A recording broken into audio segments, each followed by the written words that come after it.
আপনার হইতাছেন বোকা। অহন কন বোকা কে লাগা কইতাছি? বোকা কইতাছি এ লেগা যে আপনারা আমার ফেসবুকে স্যাড ভিডিও দেইখা মনে করেন আমি ২৪ ঘন্টা কষ্টের সাগরে বাসি। আপনাকে কোনো ধারণাই নাইক্কা। মানে আমি তো আপনাকে দেখাই না আমার সুখের জিনিস। আমি জানি আপনারা হইছেন কালসাপ।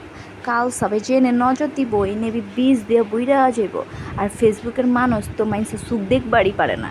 এই লেগা আমি আমার খালি কষ্ট বি আপনি করে দেখাই। আমি যে ২৪ ঘন্টা সুখে থাকি এদিকে আমি আপনি করে দেখামো মনে করছেন?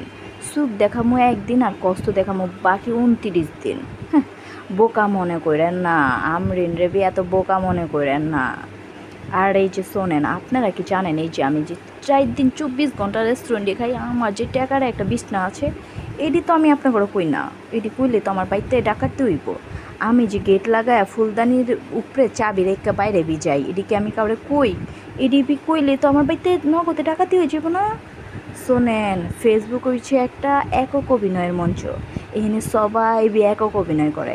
আগে মানুষে বাস্তব জীবনে অভিনয় করতো, এখন সবাই সোশ্যাল মিডিয়ায় অভিনয় করে।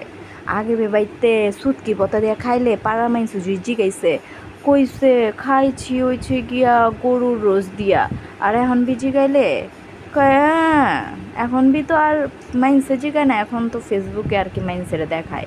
এটি সব হইছে নকল নকল, একদম নকল। তাই কইতাছি প্রতারিত হইয়েন না, মাইন্সের কষ্ট দেখা এত বেশি হাইছেন না। যারা বেশি ফেসবুকে কষ্ট দেখায় এরা একও জীবনে সুখ দিয়া ভরপুর। কারণ এরা শিক্ষিত মানুষরা বুঝে সুখ মানুষেরা দেখানো লাগে না, সুখে নজর লেগা জায়গা। আর মূর্খ মানুষেরা খালি সুখ দেখাইতেই থাকে আর বাইতে দরজা আটকে কাঁদে। আর আমার জীবনে সুখে আলহামদুলিল্লাহ ভরপুর। এদিকে আমি আপনাকে জীবনও কমুনি, জীবনে কমু না। ভালো দেখেন, বেশি বেশি আমার ভিডিও দেখেন।